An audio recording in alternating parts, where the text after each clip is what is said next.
Shalom Bapak Ibu, Saudara-saudariku yang dikasihi Tuhan. Kita akan masuk dalam ibadah kita pada hari ini secara online.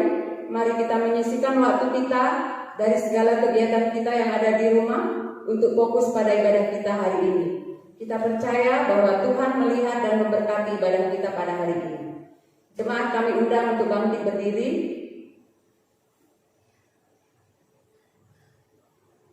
Bersyukurlah kepada Tuhan, serukalah namanya, perkenalkanlah perbuatannya di antara bangsa-bangsa. Bernyanyilah baginya, bermazmurlah baginya, percakapkanlah segala perbuatannya yang ajaib. Pertolongan kepada kita adalah di dalam nama Allah yang menjadikan langit dan bumi. Turunlah atas kita sekalian anugerah dan sejahtera daripada Allah Bapa dan daripada anaknya Yesus Kristus. Amin. Mari kita memuji Tuhan dari nyanyian metodis nomor 46, bait pertama dan bait kedua. Bila kulihat bintang gemerlapan.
Bersama-sama dengan semua orang percaya di seluruh bumi, marilah kita bersatu dalam pengakuan iman rasuli dengan mengucapkan, aku percaya kepada Allah, Bapa yang Maha Kuasa, Khalik langit dan bumi, dan kepada Yesus Kristus, anaknya yang tunggal Tuhan kita, yang dikandung daripada Roh Kudus, lahir dari anak darah Maria, yang menderita di bawah pemerintahan Pontius Pilatus, disalibkan, mati dan dikuburkan, pada hari yang ketiga bangkit pula dari antara mati, naik ke sorga, duduk di sebelah kanan Allah, Bapa yang Maha Kuasa, dan akan datang dari sana untuk menghakimi orang yang hidup dan mati.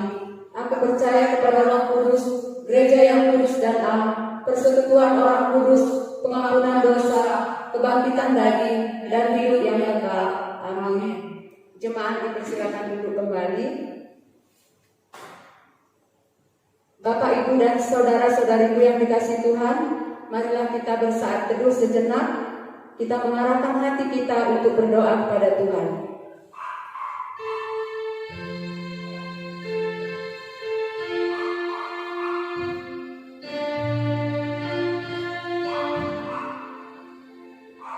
Mari kita bersatu dalam doa. Bapa kami yang bertahta dalam kerajaan surga, pada pagi hari ini kami datang kepadamu Tuhan, dalam ibadah kami, dari rumah kami masing-masing Bapa. Kami percaya Tuhan ibadah ini Tuhan berkati. Ampunilah segala dosa dan pelanggaran kami Tuhan, agar kami boleh layak dalam menaikkan doa-doa kami, dalam menaikkan pujian kami, penyembahan kami pada pagi hari ini. Terima kasih Tuhan Yesus, hanya di dalam nama Tuhan Yesus kami berdoa seperti yang Tuhan ajarkan kepada murid-murid-Nya. Bapa kami yang ada di surga, dikuduskanlah nama-Mu, datanglah kerajaan-Mu, jadilah kehendak-Mu di bumi seperti di surga. Berikanlah kami pada hari ini makanan kami yang secukupnya, dan ampunilah kami akan kesalahan kami, seperti kami juga mengampuni orang yang bersalah kepada kami. Dan janganlah membawa kami ke dalam pencobaan, tetapi lepaskan kami daripada yang jahat. Karena Engkau yang punya kerajaan dan kuasa dan kemuliaan sampai selamanya. Amin.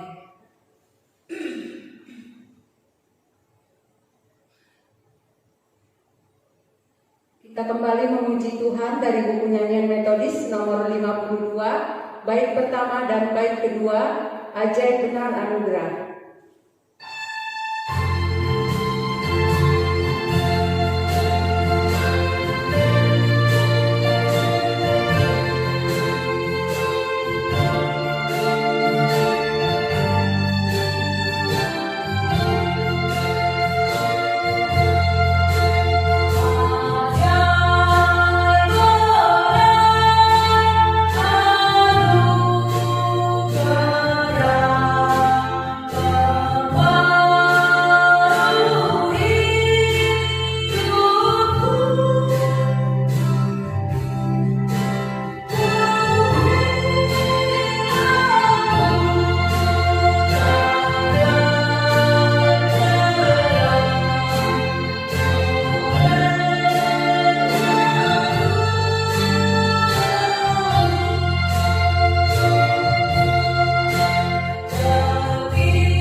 Pembacaan epistel firman Tuhan pada hari ini terambil dari Roma 8 ayat 26 sampai 39. Demikian juga Roh membantu kita dalam kelemahan kita, sebab kita tahu bagaimana sebenarnya harus berdoa.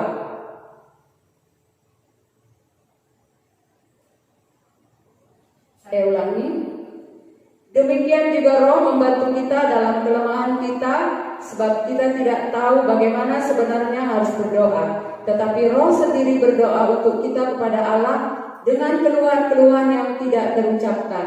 Dan Allah yang menyelidiki hati nurani mengetahui maksud Roh itu, yaitu bahwa Ia sesuai dengan kehendak Allah berdoa untuk orang-orang kudus.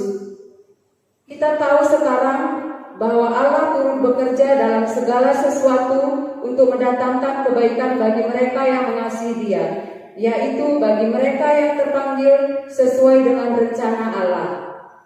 Sebab semua orang yang dipilihnya dari semula, mereka juga ditentukannya dari semula untuk menjadi serupa dengan gambaran anaknya, supaya Ia, anaknya itu, menjadi yang sulung di antara banyak saudara.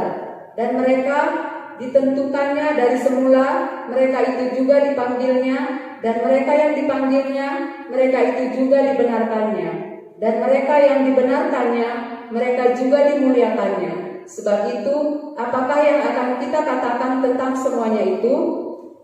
Jika Allah di pihak kita, siapakah yang akan melawan kita? Ia yang tidak menyayangkan anaknya sendiri, tetapi yang menyerahkan bagi kita semua. Bagaimana mungkin Ia tidak mengaruniakan segala sesuatu kepada kita bersama-sama dengan Dia? Siapakah yang akan menggugat orang-orang pilihan Allah? Allah yang membenarkan mereka, siapakah yang akan menghukum mereka? Kristus Yesus yang telah mati, bahkan lebih lagi yang telah bangkit, yang juga duduk di sebelah kanan Allah, yang malah menjadi pembela bagi kita. Siapakah yang akan memisahkan kita dari kasih Kristus? Penindasan atau kesesakan, atau penganiayaan, atau kelaparan, atau ketelanjangan, atau bahaya, atau pedang? Seperti ada tertulis, oleh karena engkau kami ada dalam bahaya maut sepanjang hari, kami telah dianggap sebagai domba-domba sembelihan, tetapi dalam semuanya itu kita lebih daripada orang-orang yang menang oleh Dia yang mengasihi kita. Sebab aku yakin bahwa baik maut maupun hidup, baik malaikat-malaikat maupun pemerintah-pemerintah, baik yang ada sekarang maupun yang akan datang, atau kuasa-kuasa, baik yang di atas maupun yang di bawah, ataupun sesuatu makhluk lain, tidak akan dapat memisahkan kita dari kasih Allah yang ada dalam Kristus Yesus Tuhan kita. Berbahagialah orang yang mendengar dan merenungkan serta melakukan firman Tuhan dalam hidupnya setiap hari. Amin. Mulia bagi Bapa,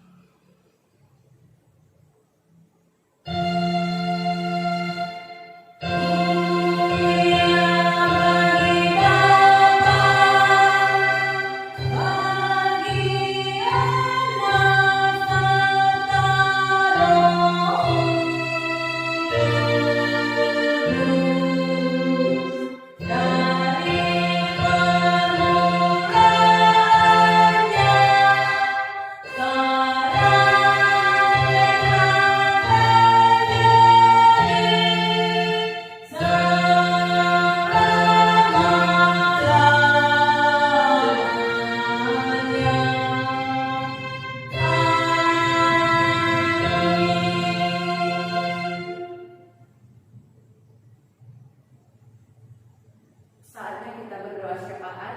Mari kita bersatu dalam doa. Allah Bapa yang bertata dalam kerajaan surga, pada hari ini Tuhan kami kembali datang kepada-Mu Tuhan, mengucap syukur atas segala penyertaan Tuhan. Kami bersyukur atas segala kemurahan Tuhan. 1 minggu kami lewati Tuhan, itu semua karena kebaikan dan anugerah-Mu bagi kami Bapa. Bapa dalam surga, kami terus berserah kepada-Mu Tuhan dalam situasi negara bahkan dunia saat ini Tuhan, di masa-masa pandemi ini Tuhan, kami tetap mau berlindung hanya di dalam Engkau Bapa. Bapa dalam surga, kami terus serahkan negara kami, bangsa kami ke dalam tangan-Mu Tuhan. Biarlah semuanya dalam lindungan Tuhan, di dalam penyertaan Tuhan. Bahkan kami serahkan pemimpin bangsa kami ke dalam tangan-Mu Tuhan. Sertai mereka Tuhan, berikan mereka hikmat yang daripada-Mu di dalam menangani bangsa kami ini, di dalam mengatasi Tuhan wabah COVID-19 pada saat ini, bahkan dalam mengatasi ekonomi bangsa kami saat ini Tuhan. Berikan mereka pertolongan Bapa. Bahkan berkati mereka semua Tuhan di dalam tugas dan pekerjaan mereka. Berkati juga keluarga mereka Bapa. Kami juga mau serahkan Tuhan pemimpin gereja Tuhan, dimanapun mereka melayani Tuhan, Tuhan juga boleh memberkati. Biar di dalam pelayanan mereka nama Tuhan saja yang selalu dimuliakan. Tuhan Yesus yang baik, kami juga mau berdoa Tuhan untuk seluruh warga jemaat Tuhan dimanapun mereka berada Tuhan. Berkati mereka semuanya Tuhan.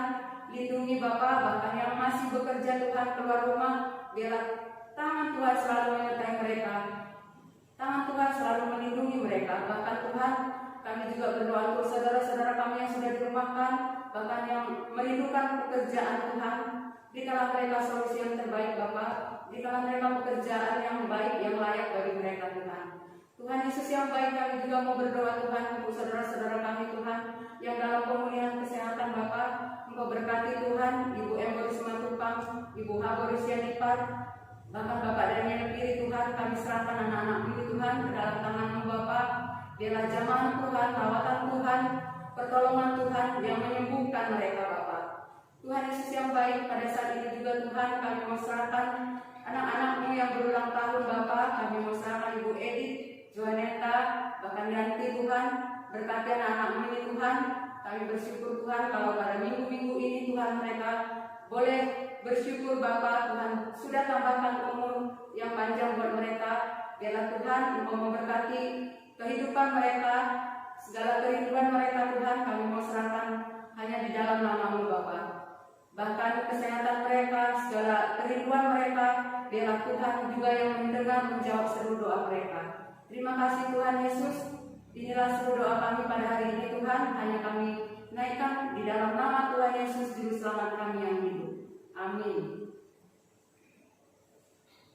Bapak, Ibu, dan saudara-saudara yang dikasihi Tuhan, marilah kita mempersembahkan yang terbaik untuk Tuhan.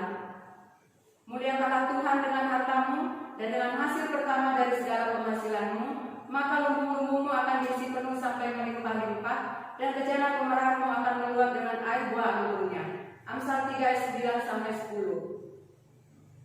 Dan kita memuji Tuhan dari buku nyanyian Metodis nomor 196, bait pertama dan bait kedua.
Firman-Mu itu pelita bagi kakiku dan terang bagi jalanku.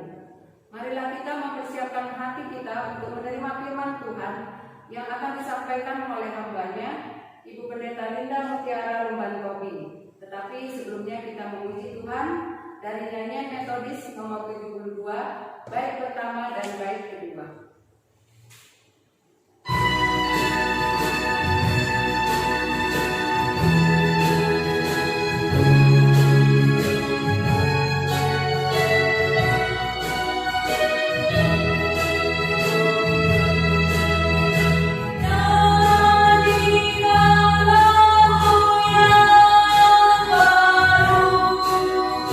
Firman yang beri hidup.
Pendeta Linda Mutiara Tumban Tobing.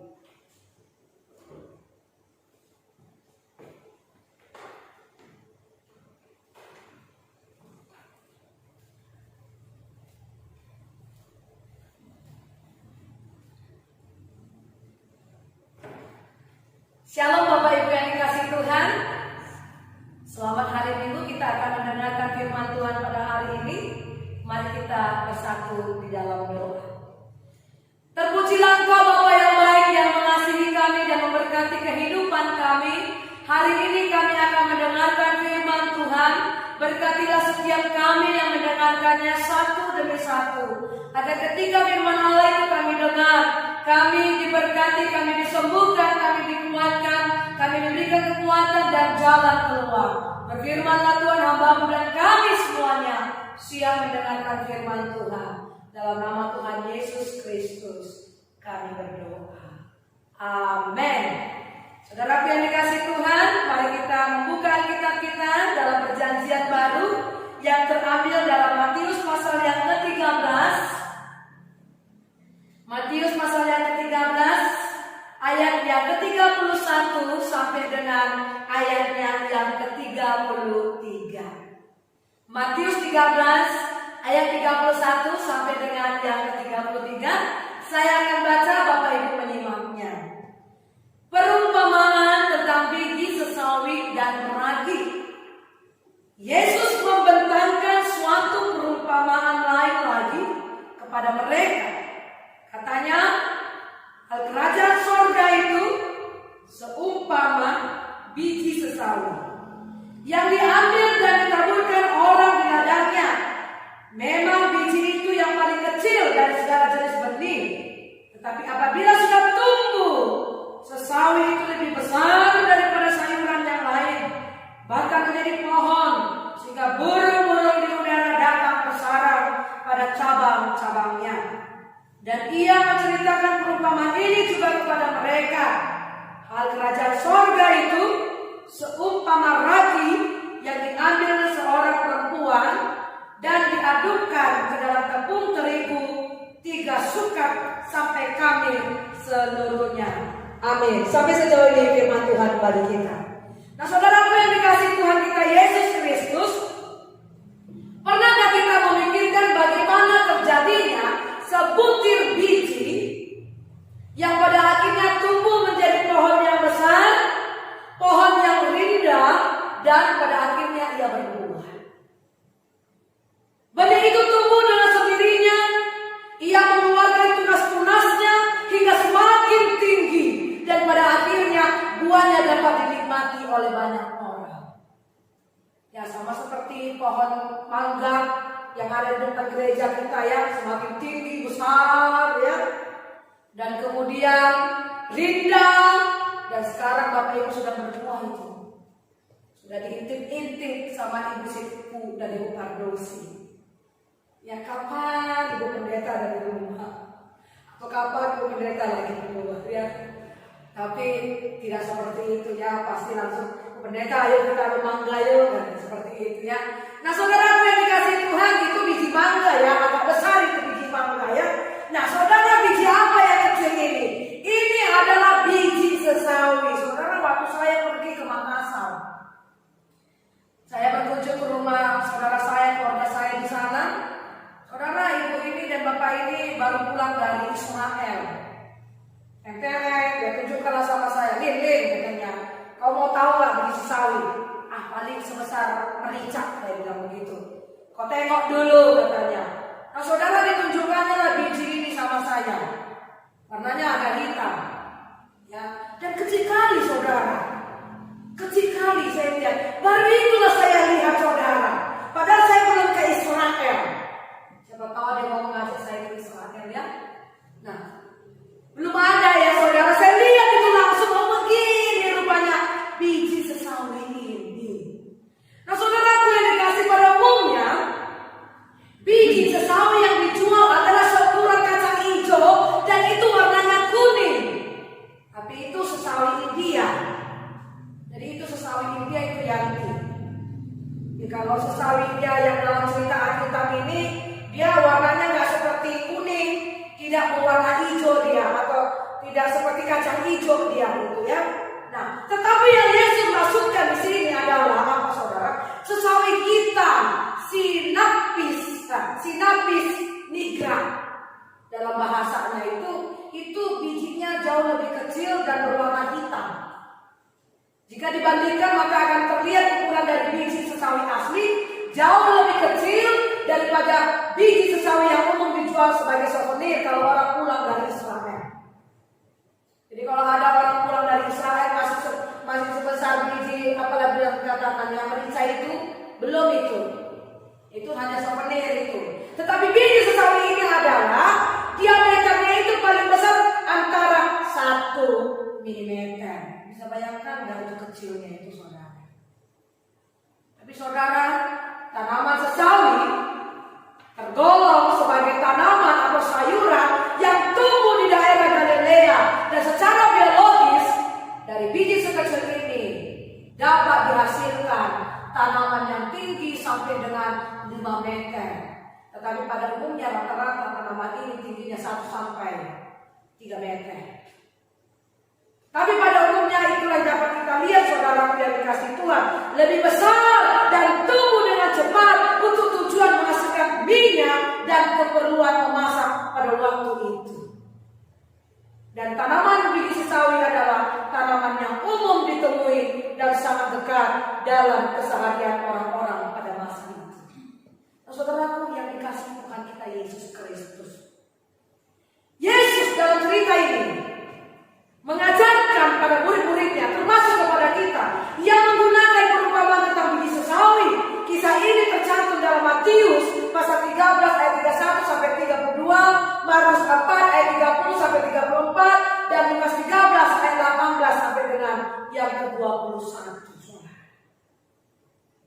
Kerajaan surga itu seumpama biji sesawi yang diambil dan ditaburkan orang di ladangnya. Memang biji itu yang paling kecil dari segala jenis benih, tetapi apabila sudah tumbuh sesawi itu lebih besar daripada sayuran yang lain, bahkan menjadi pohon, sehingga burung-burung di udara datang bersarang pada cabang-cabangnya. Luar biasa sekali ya saudara ya. Makanya tema kita hari ini kecil dan sedikit, tapi punya arti, punya makna. Jangan pula kecil dan sedikit, gak ada artinya dia. Tapi di sini kecil, sedikit berarti. Nah, saudaraku, perumpamaan ini merupakan gambaran kerajaan Allah yang dinyatakan melalui kehadiran dan pelayanan Yesus. Semula dianggap sepele dan diragukan oleh pemimpin Yahudi, karena Yesus tampil bukan sebagai seorang raja yang berkuasa. Tuhan Yesus hanya anak tukang kayu dan berkeliling dengan sekelompok murid yang terdiri dari orang-orang kebanyakan. Namun banyak orang yang kemudian apa yang terjadi? Mengalami kuasa kerajaan Allah melalui pengajaran dan mukjizat yang dilakukan oleh Tuhan Yesus. Benih sesawi dan ragi itu menggambarkan kuasa yang tersembunyi yang secara diam-diam bekerja berdampak besar bagi banyak orang. Dan benih yang tertanam di dalam tanah itu memang kemudian tumbuh menjadi sebuah pohon yang besar, tempat burung-burung itu bersarang. Saudaraku yang dikasihi Tuhan, apa maksud dari perumpamaan ini? Udah gak sabaran ini. Yang udah gak sabaran Ibu Kardus ini apa maksudnya Ibu Pendeta ini menerangkan firman Tuhan ini? Kok panjang kali diterangkan? Apa maksudnya? Kenapa dibilang biji sesawi? Kenapa mesti dibilang ragi kan seperti itu? Udah gak sabaran saya dengar mungkin ya Ibu Yuli, udah gak sabaran mungkin Pak Saud, Pancitan. Apa maksudnya? Saudara, apa maksud dari cerita ini? Kenapa Yesus memakai ini? Luar biasa sekali Yesus cerita ini. Semua bisa dipakai, anggur dipakainya. Kemudian apa lagi dipakai? Biji sesawi dipakainya, lalang dipakainya, gandum pun dipakainya. Apa aja yang berada di sekitarnya bisa dipakainya untuk menyampaikan firman Tuhan. Saudara, apa maksudnya? Udah gak sabar sih ya, di mana lagi ini? Dan sampai-sampaikannya apa maksudnya? Udah senyum-senyum jadi depan ini Bapak Ibu. Lama sambut dia akan sampaikan. Saudara, saya akan terangkan di sini ya. Apa maksud dari cerita ini? Yang pertama, perumpamaan biji sesawi mengajarkan kepada kita tentang iman dan firman Tuhan yang ditaburkan dalam kehidupan manusia. Banyak orang menganggapnya tidak berarti, banyak orang menganggapnya tidak penting, bahkan banyak orang yang menyepelekan iman dan firman Tuhan yang Tuhan taburkan di dalam kehidupan manusia. Saudara, firman Tuhan katakan apa? Carilah dahulu kerajaan Allah, maka semuanya itu akan diberikan kepadamu. Sepertinya kayak sepele ya. Untuk kebaktian saya dulu, ada seorang jemaat saya undang untuk datang untuk mengikuti Zoom. Temanya sangat menarik, yaitu jangan tawar hati. Dalam kondisi seperti ini, saya percaya kita tawar hati. Tawar hati mungkin bukan soal putus asa saja, tetapi jenuh. Berada di rumah terus 4 bulan. Kayak saya, Bapak Ibu, saya bukan makin putih, tetapnya saya hitam. Padahal tetapnya saya di rumah. Kan seperti itu ya. Nah, saudara yang dikasihi Tuhan, apa jawabannya? Dia katakan kepada saya nggak bisa. Saya mau berjualan. Lalu saya katakan kepada jemaat ini, berapa 1 jam untung yang kau dapat? Biar Tuhan bayar untukmu. Tetap juga tidak mau. Nah, saudara, carilah dahulu kerajaan Allah. Sepertinya kayak sepele ya. Emang firman Tuhan bisa membuat aku makan? Firman Tuhan bisa memberikan aku penghasilan? Firman Tuhan bisa memberikan ceplok di depan mata kita uang 5 juta? Tapi firman Tuhan memberikan saudara kekuatan. Firman Tuhan memberikan saudara kesabaran. Firman saudara memberikan kegembiraan bagi saudara. Ketika hati kita senang, hati kita damai, hati kita tidak sakit seperti itu. Apa yang terjadi saudara? Pekerjaan apapun kan gampang kita kerjakan. Coba kalau mengeluh terus kita, yang ada apa? Digerogoti dan kita sakit lambung, sakit emah. Makin tua lah wajah kita. Saya nggak tahu, Bapak Ibu udah melihat wajah saya makin tua nggak 4 bulan ini. Tadi seperti kita bilang makin cantik saya.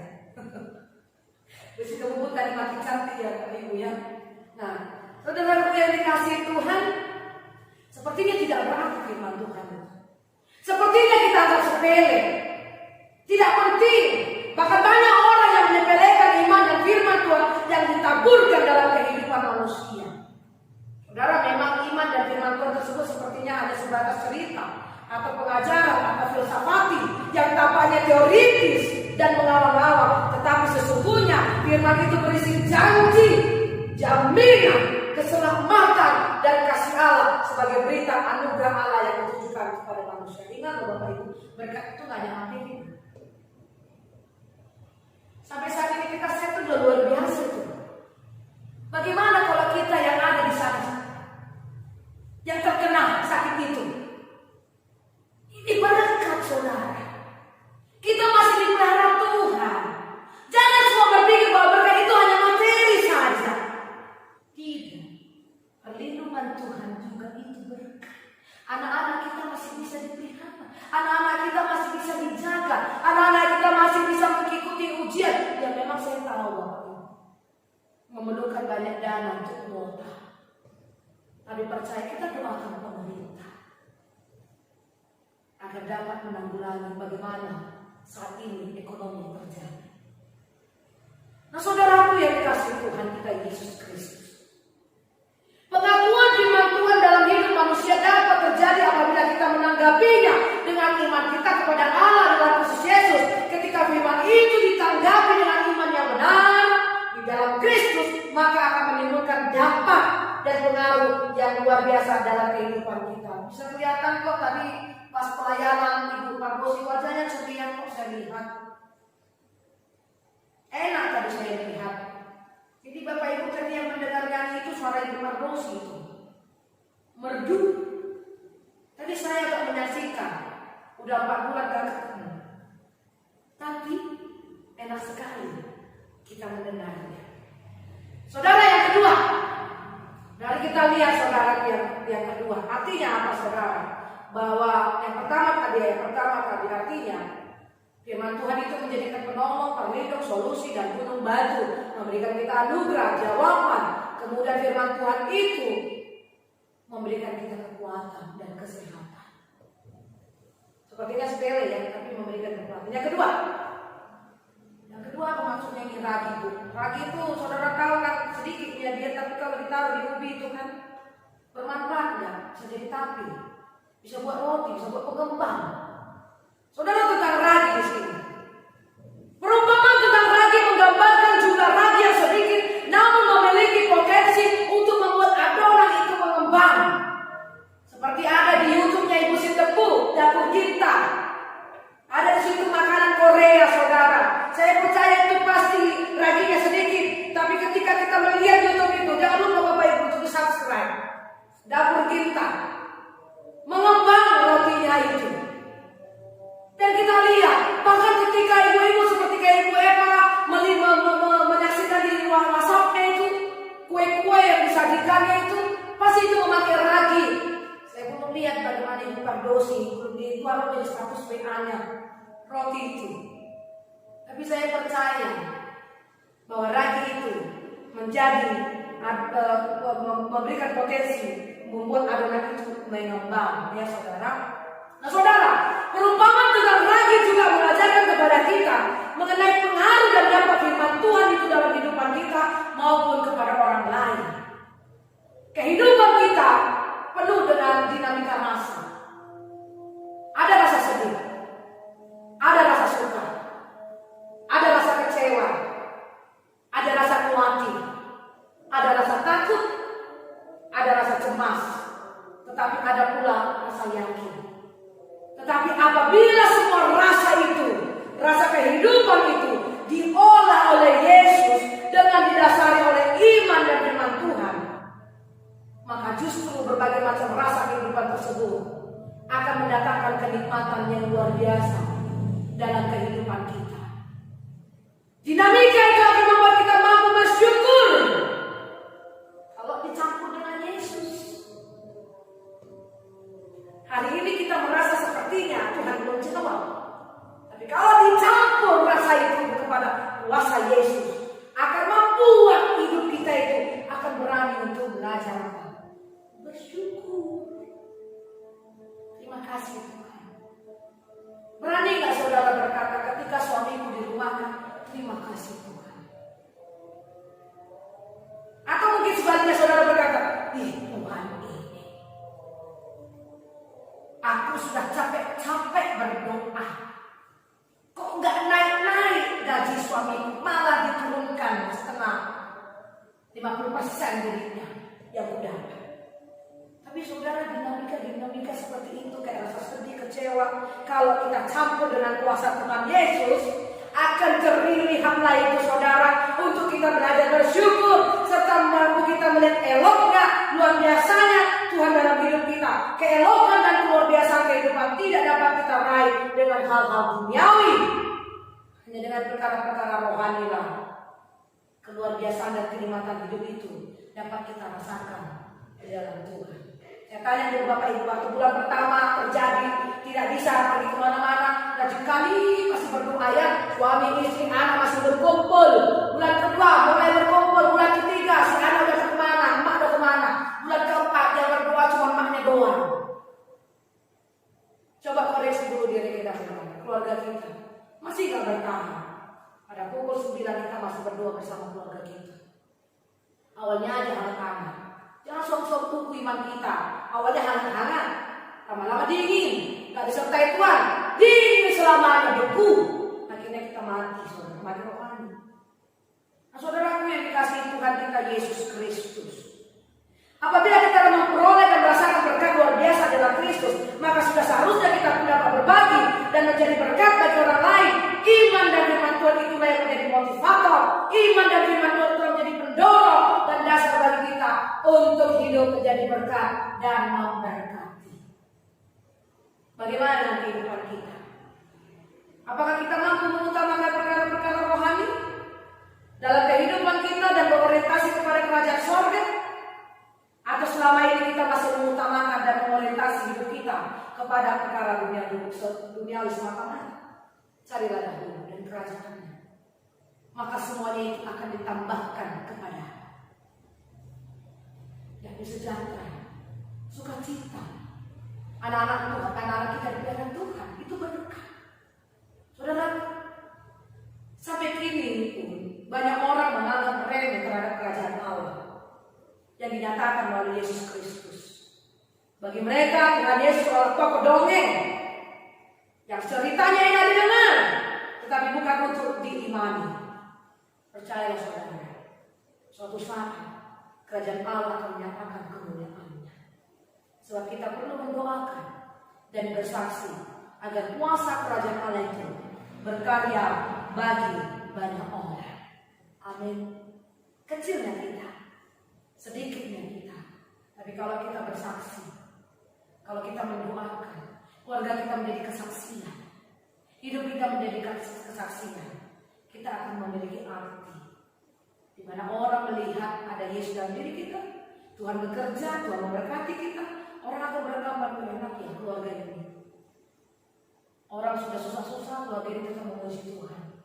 Orang sudah bagaimana, keluarga ini tetap memuliakan Allah dan tetap sehat di dalam Tuhan. Mari Bapak Ibu, jadilah biji sawi dan ragi. Sekalipun kita kecil, memiliki arti, berbuah. Sekalipun kita ragi, dapat mengembangkan sebuah adonan, memberi dampak bagi dimanapun kita berada. Tuhan Yesus memberkati. Mari kita bersatu dalam doa. Terpujilah Kau Bapa yang baik yang mengasihi kami dan memberkati kami. Pada saat ini Tuhan kami bersyukur untuk firman Tuhan yang boleh kami dengar pada hari ini. Berkatilah Tuhan firman Allah ini. Ajarkan kami untuk melakukannya. Sekalipun kami Tuhan kecil, sedikit, tapi ajarkan kami menjadi kesaksian dimanapun kami berada. Memberikan dampak dimanapun kami berada. Menjadi berkat dimanapun kami berada. Di tengah kesulitan kami bisa mendoakan orang lain. Di tengah keterpurukan saat ini kami bisa memberkati orang lain. Terima kasih Tuhan. Berkati hamba-Mu dan kami semuanya Tuhan yang mendengarkan firman. Dalam nama Tuhan Yesus Kristus kami berdoa. Amin. Bapak Ibu yang dikasihi Tuhan, mari kita bangkit berdiri. Kita akan mengakhiri ibadah kita. Kita akan pujian kepada Tuhan, kepada Allah. Beri puji.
Shalom, selamat hari Minggu kami ucapkan dan selamat ulang tahun kepada Bapak Ibu yang berulang tahun pada hari Minggu ini maupun hari-hari yang kemarin. Tuhan Yesus memberkati dan menyertai kita. Tuhan Yesus memberkati.